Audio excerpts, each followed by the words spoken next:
When the holidays start to feel a bit repetitive, reach for a Sprite Winter Spiced Cranberry and put your twist on tradition. A bold cranberry and winter spice flavor fusion, Sprite Winter Spiced Cranberry is a refreshing way to shake things up this sipping season. And only for a limited time. Sprite. Obey your thirst. When evaluating potential hires for your small business, it's essential you look beyond resumes. Sure, a candidate may appear impressive on paper, but understanding the person is crucial. LinkedIn, the world's largest professional network, provides a complete view of your candidate's skills, experiences, and interests. With LinkedIn's up-to-date data, you can be confident that you really know who you're hiring. Post your free job at linkedin.com/achieve. That's linkedin.com/achieve. Terms and conditions apply. Dr. Raj. Dr. Raj. Dr. Raj Dasgupta. The most interesting pulmonologist in the world. Welcome to the Dr. Raj Podcast, a show all about empowering knowledge, addressing difficult topics, raising awareness, and being positive. Dr. Raj is a quadruple board-certified physician, associate professor of clinical medicine, and the associate program director of internal medicine residency. He was a co-host on the TNT series Chasing the Cure with Ann Curry, as well as a regular on the TV show The Doctors. And now, here's our show. Hi, and welcome to the Dr. Raj Podcast. And what is this a podcast of? A podcast of happiness and wellness, amazing stories, great people. And today is going to be the most easygoing podcast in the whole world because I got a professional now that I'm interviewing. This person was not only a former guest, but is now part of the family. Her name is Becca, and I dig her the most. She has already released podcasts on the Dr. Raj platform, and she does a kick-ass job. I want to just let everyone know that. So this is just going to be fun. But, she's been my guest host for quite some time. I wanted to bring her back because I just thought about it. I'm like, what does Becca do? She does a little bit of everything, so it's hard to say. I was hanging out in Becca. One of our mutual friends had a wedding. I got to see her and her wonderful husband. It was super pleasant. And now here she is on Zoom with me. So we're going to find out what Becca does when she's not hosting. And, Becca is a speaker and a relational health educator who empowers audiences to have the capacity, motivation, and confidence to create meaningful connections in their lives. Between growing up as a military kid and later on in her own military career, Becca has moved 26 times. I didn't even believe it when she gave me that number, which has made her pretty good at making new connections. And with that being said, I really want to expand on connections because we've been using this word a lot in her intro. She wanted to talk about connections. I'm like, okay. So, Becca, you're a pro. How are you doing? I'm doing great. Thank you so much for having me. Look at you now. You got the headphones. You got the big mic. I feel like I'm like the Kmart of podcasts on my side. No way. You taught me everything I know. Are you sure? Okay. You look like the high-end Nordstrom's over there now. So, hey, you want to talk about connections. And I really, that just leaves it open-ended. What do you mean you want to talk about connections? Connections kind of gets to be an overused term. I make jokes all the time. Oh, let's connect. I want to connect with you. But really, I've batted it around in my head a lot to think, is there a different way we could be saying this? What is a word that we could be using to mean the ways that we interact with people, the relationships that are a part of our life? This is personal, this is professional, it's family. All of that together creates the picture of our connectedness. And so that's the word that I use the most. But a lot of experts would call it social health or social wellness is another one that's coming up a lot. Ooh, yeah. I like when you made the yearbook analogies of just the way we say, hey, keep in touch, KIP, connections. That's what I think of it. But when you start saying that there's healthcare professionals using it as for wellness and health, now that just kind of takes it up a notch a little bit. It is. Yeah, So, I mean, explain to me. Explain to me. What do you mean? What are those connections? How does this affect our well-being? well, social health or our connections is the aspect of overall health that comes from our relationships with other people. So, one way that some experts will frame it is that there are a variety of pillars of our health. Our physical health, we know we have to take care of our bodies, move our bodies, eat the right things, get enough sleep. I know you like that one. Then, then our mental health. Obviously, we're taking care of our minds. We're making sure that we're processing the things that happen to us. We're finding healthy ways to cope with stress and fear and that kind of thing. The third pillar, which really nobody started talking about until like at earliest, like 20 or 30 years ago, is this idea of social health. And so they're all connected. These three pillars are kind of holding up that overall, what does a healthy person look like? I'm gonna like parlay on that because this made a big difference during the pandemic. Huge. And like one of the things I do, I'm blessed to be the chief medical officer of Aegis Living. They're an amazing assisted living company that really just puts memory care, Alzheimer's, dementia of all types in the forefront. And one of the hardest parts that I was talking about with Aegis as a company was, you know, when you have patients, family members, loved ones that had dementia during the pandemic, and there is an outbreak or someone infected with, SARS-CoV-2, the virus that causes COVID-19, you isolate them. Yep. They're in their room Yeah. away from everyone. And it's no secret, memory, dementia, it became worse. And when you just mentioned that connection, I just thought of those pictures where remember people were putting Oh, their yeah. hands on the window Yeah. because they couldn't see each other. But yeah, that really relates, and that is a form of connection that Hmm. really does make a mental difference. And I'm just gonna build up your ego. You're right too. Like all the other pillars seem to get a lot of attention, Hmm. Yeah. sleep, diet, exercise, but people forget about, you know what I mean, that social connection pillar that's so important. It is, and you're totally right. I mean, the pandemic's like probably the most perfect case study of this that we could ever ask for. And I think, I mean, I'm sure that in the coming years we'll start to see more and more research that looked back to see, well, what were the recovery rates like in patients who were isolated, could not be around family, which was like a lot of people who were hospitalized, versus people who could stay at home with their families. You may know, in the medical profession, the rates of patients that adhere to their prescription usage, taking all their meds, is much higher when they have a partner or a family member living with them than when they're living alone, because you have somebody who's checking in on you, who cares about you, who will say, "Hey, did you remember to take your pill this morning?" Mhm. So when we lose that, or it doesn't exist in the first place, uh, the healing process doesn't happen as well. And it also, I have a few statistics for you. That lack of connection can increase the risk of dementia by 50%, Yeah. the risk of stroke by 32%, and the risk of early death by 29%. Those aren't small numbers. Yeah. And I'm going to tell you, I think you're underplaying those numbers. I bet you they're much higher than we actually think they're going to be. Hmm. Hmm. And this podcast, this conversation right here could actually turn into a conversation about the importance of caregivers. I mean, look at Indeed. that word. It's exactly what you're saying.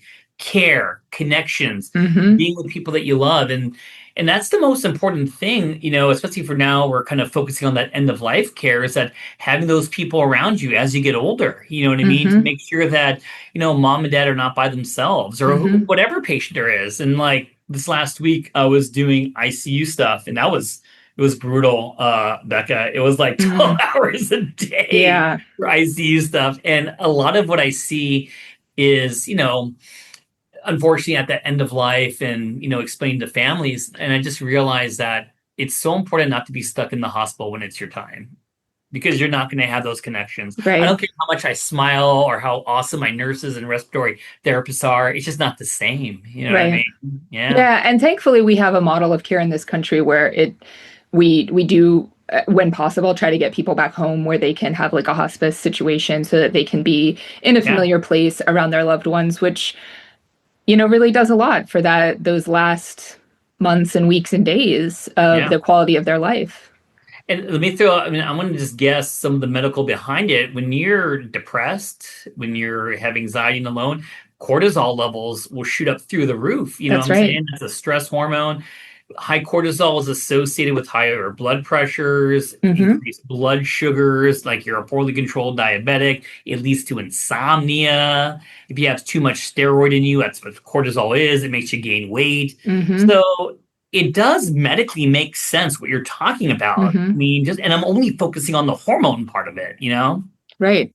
Gosh, I almost feel like maybe we should team up and do a big panel discussion. And, your insights as a doctor and seeing it from like a patient care and a caregiver perspective are one aspect of this that is so important. And then I'm on more of the social science side of it, looking at the behaviors that go along with connection, what we do to remain connected, what the barriers are to connection that make people lose these opportunities that are so important. So, I mean, why now? You get me started down the medical route. That's all I'll talk about because I love it so much. I mean, so I gotta like pull back, man. So why do people feel less connected more than ever? I think so much of it is the modern conveniences that we have. You think about today versus like 10 years ago. We're not going to the grocery store anymore because we just order the groceries online and they get delivered. We're not going to restaurants because I'm just going to order that and have it show up at my doorstep. I'm maybe working in like a remote work or a hybrid work type of situation where I'm not going into the office as much, so I don't have those daily interactions with coworkers. And then we also get into the devices and the social media, which is kind of a double-edged sword because on the one hand, social media can give someone who is isolated or homebound it kind of like a window to the world, but it also makes your brain kind of soft. It's like, oh, I don't have to go to the gym. I'll just work out at home. But we all know you're not going to get as good of a workout at home. So do you do that with your fam? Do you ever order the groceries? Have you ever ordered something called Thistle? I've never heard of Thistle, no. Dude, me and Michelle, my wife, we used to love Thistle. They should actually pay me to mention them on this podcast. There you go. And but you're right. You know what I mean? It's just another thing that I'm not going to the store and having my usual banter with my favorite Mm-hmm. people on the checkout lane. It just gets delivered to my house. You know what I Right. mean? So you miss out on that. And I was dying to throw this in here that when we do interviews, so right now, yay, I am the associate program director of internal medicine residency, and I love my hospital, Huntington Health. They're amazing.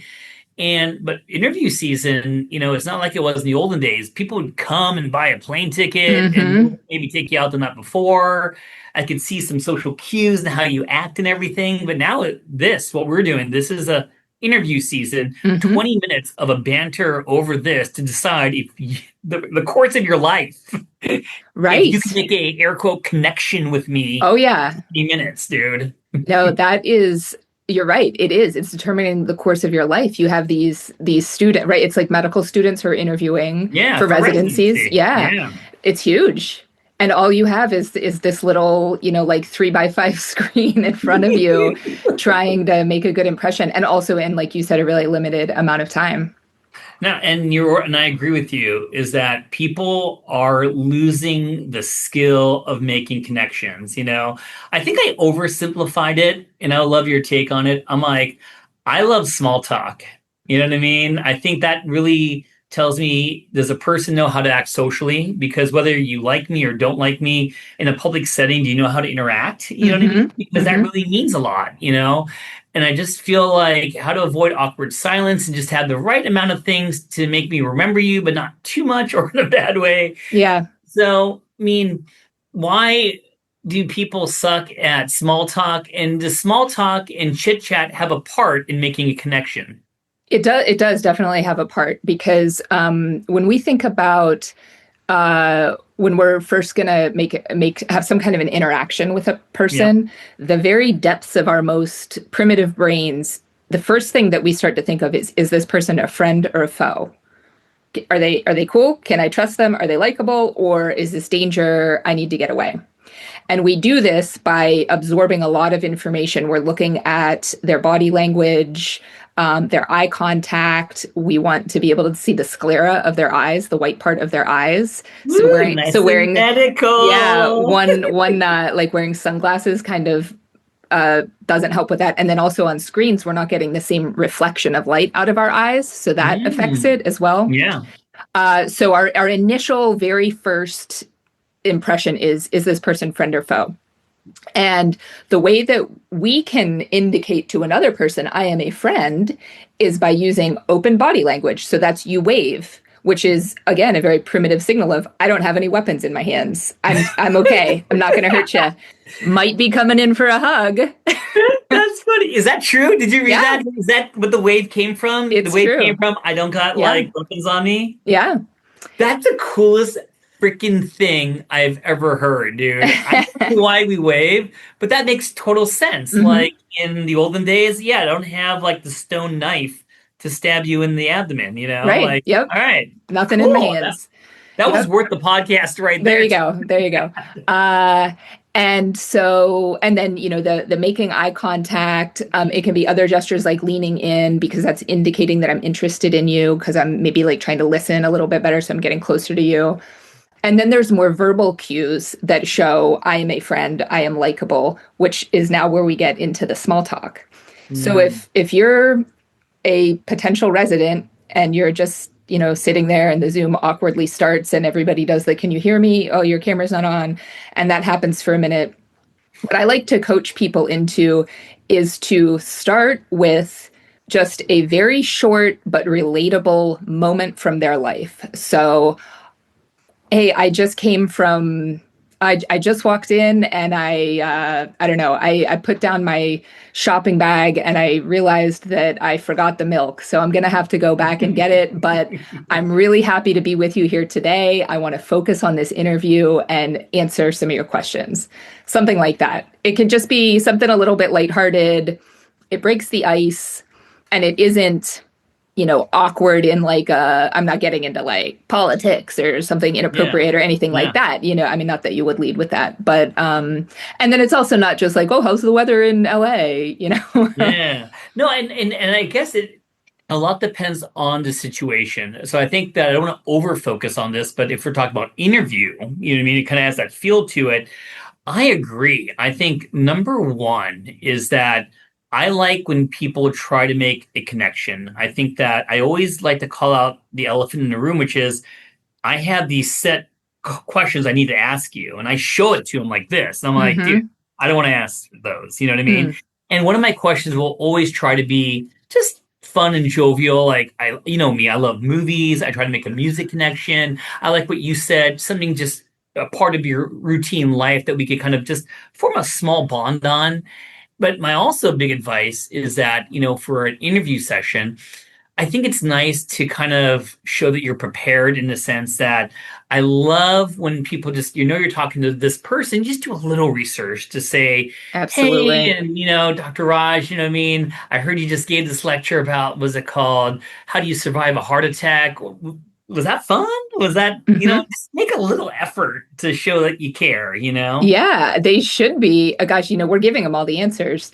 They should be saying, oh, Dr. Raj, I just listened to your podcast about connection and I'm ready to totally kill this interview. And I think also body language is so funny. And it's hard because I think you're going with different cultures, different people, you know what I mean? Yes. And I think I'm allowed to talk about the Filipino and Indian culture because I am both, you know what I mean? Their innate personality is not one of me. I'm talking to you now, I'm leaning on the side, smiling and just whatever. It's hard to say, and of course, read the room, but it's nice to give a vibe that you're relaxed and you are you. Yes. You know what I mean? And your vibe in those situations is really the only thing that's going to really distinguish you. You're interviewing hundreds of people who were already the smartest kid in high school.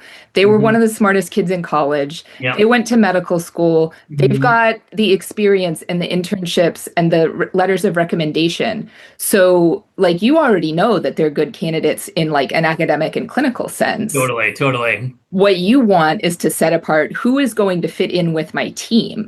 Who would I be okay spending 12 hours in an ICU with?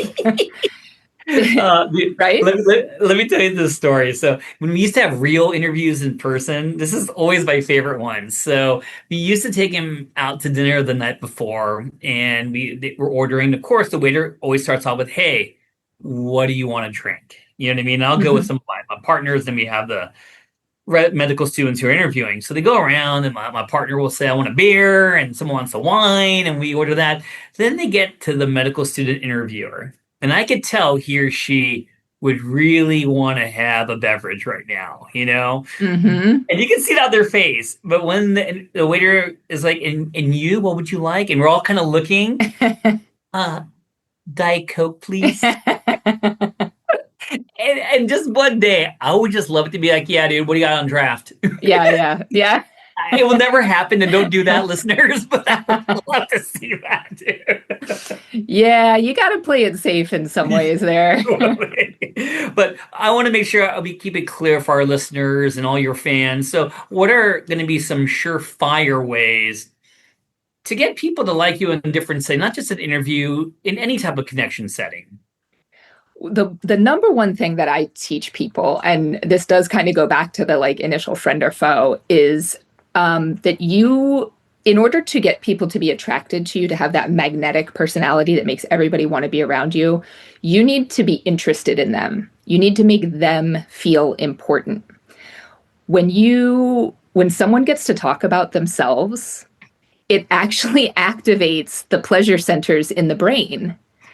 And then they're going to come back and be like, "Man, I love talking to Raj because he let me yammer on for 15 minutes about this beer I like, or where I went to high school, or whatever."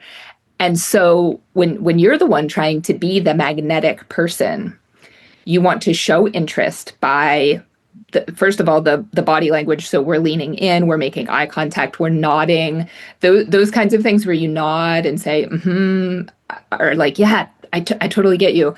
That's called back channeling. So those are little cues that are giving a person that you are paying attention to them, you're interested in them. And then you also want to ask open-ended questions. So not just the yes or no. So, you're trying to get to the bottom of their story. You're trying to draw out of them what makes them feel good. So you're asking open-ended questions, then you're asking follow-on questions about that. And hopefully, ideally it's kind of a back and forth where you're both sharing, but really, I mean, if you really want to do it, it could just be you asking all of the questions and then they're telling you. Those people, when someone can feel like they were heard, they were seen, someone valued what they had to say, they enjoyed talking to them, you walk away like you're 10 feet tall. Yeah. Like, I mean, you know that feeling. Like, man, I just had such a great conversation. I got to talk about all the things that really pumped me up. And Raj listened. He listened. And this is where experience is so important, because I got to tell you, you could apply all your rules and my rules, and there are just some people that are socially awkward. You know what I mean? Yes. And it's just not their thing. Maybe they had a bad day, whatever it is. Maybe they just don't like you. You know what I mean?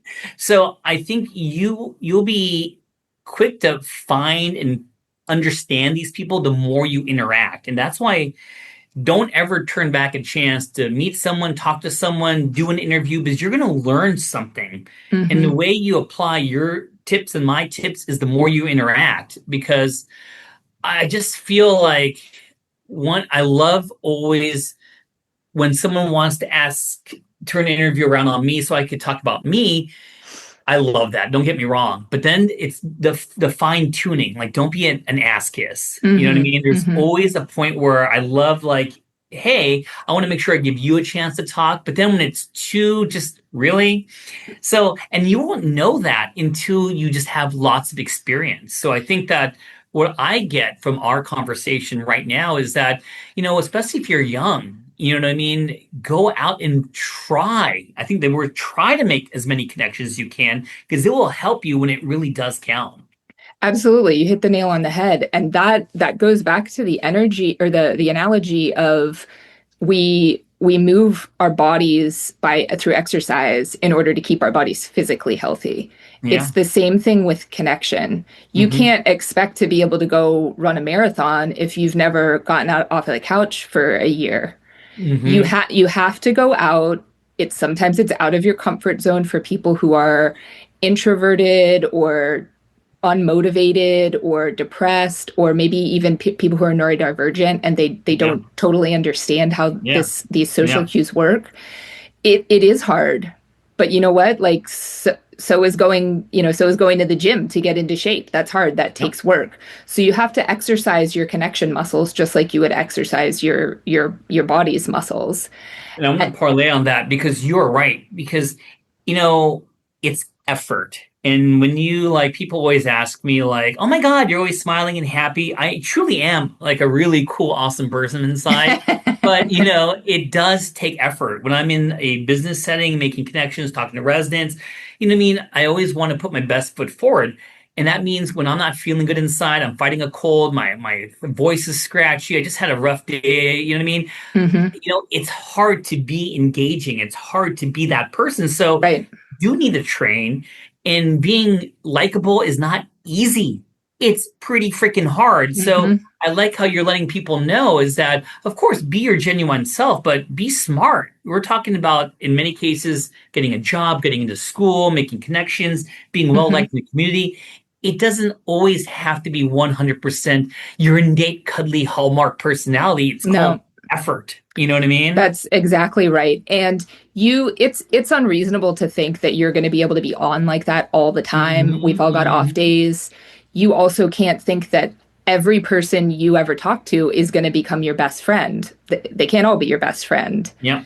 So I would say to our listeners, challenge yourself to do one thing this week that gets you a little bit out of your comfort zone.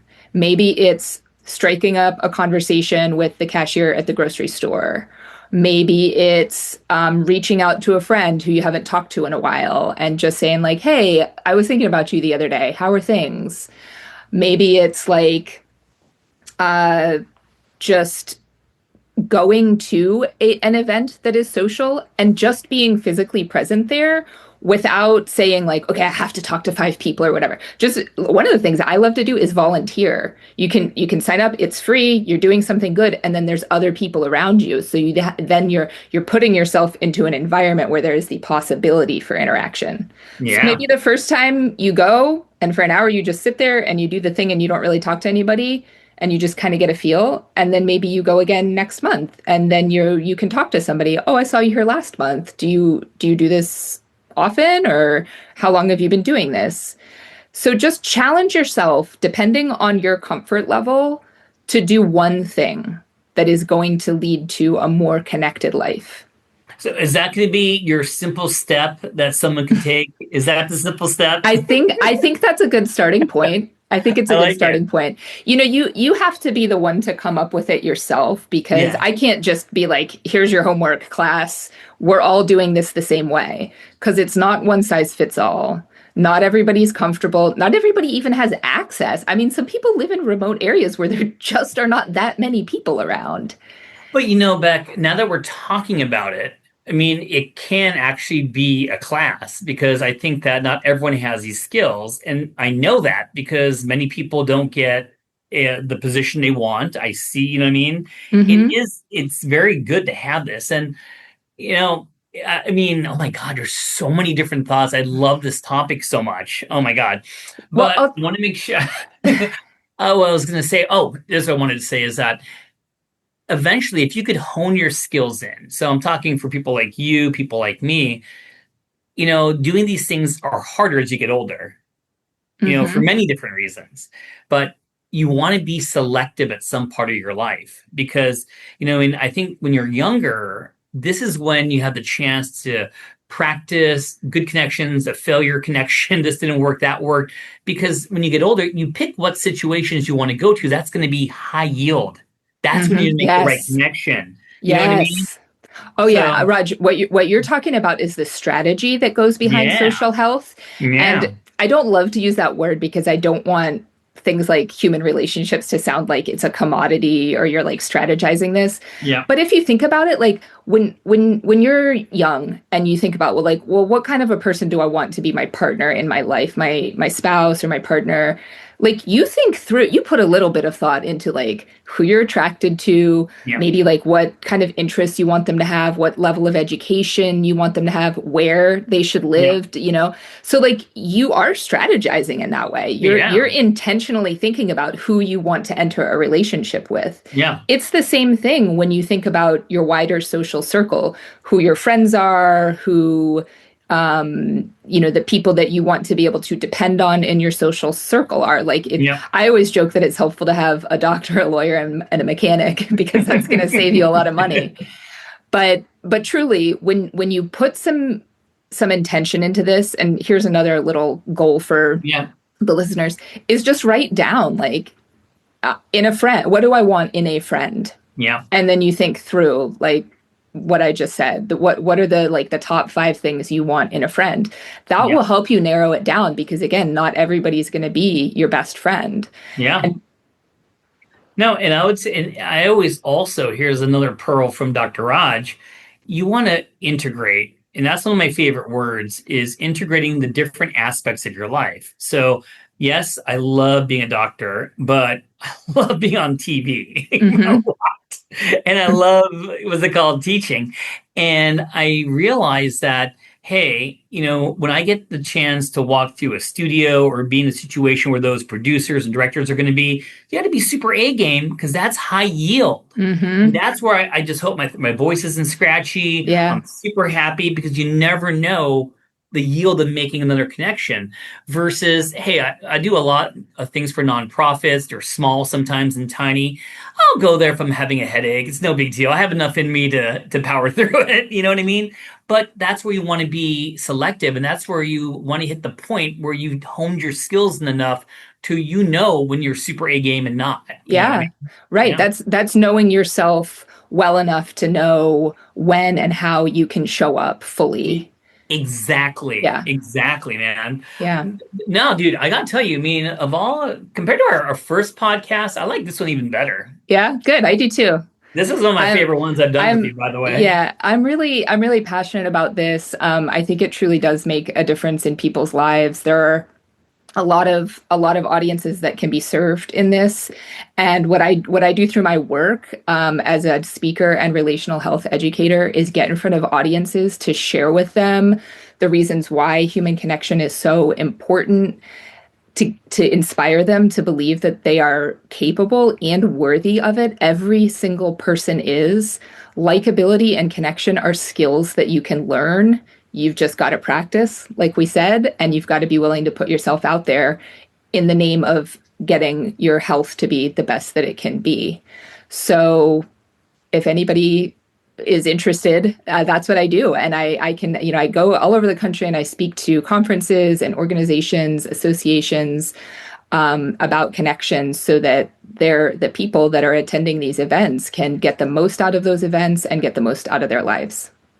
Well, I think it goes without saying, I picked you to be my guest host because you have all these qualities. And I would only pick someone that I feel is not just me, but better than me. And that's what I love about you. And whatever you do, Becca, I don't give a shit. You're going to be great at it. You really are. But I do feel just from this banter back and forth, and this was totally unscripted, that we do share a lot of like beliefs on how to make connections and the importance of small talk. So, hey, do you want to rattle off anything like to find you, or just listen to my podcast and find you? What do you want me to say? Well, my website is my name, beccaspahr.com. It's SPAHR. And I'm also on social media. I try to post a couple of times a week to give tips and my insights about connection. And I'm starting to fill out my 2026 tour schedule for the conferences that I'll do. So hopefully I'll be coming to a city near you. I even forgot this was my podcast. I thought it was yours. But anyways, dude, Bex, you can come on and be my guest anytime you want. Everyone who's listening today, please check her out. I know you listen to her anyway. She's on our podcast. You'll hear her anyways, but she's awesome, dude. So anyways, that is another episode of the Dr. Raj podcast with the wonderful, beautiful Becca Spahr. Stay tuned for our next episode coming soon. Thank you for listening to another episode of the Dr. Raj podcast. If you enjoy the show, then please make sure to follow us on your favorite podcast app and leave a rating while you're there. This show is for educational and entertainment purposes only and is not intended as medical advice. This has been a production of MedPrep2Go, and you can learn more at medprep2go.com.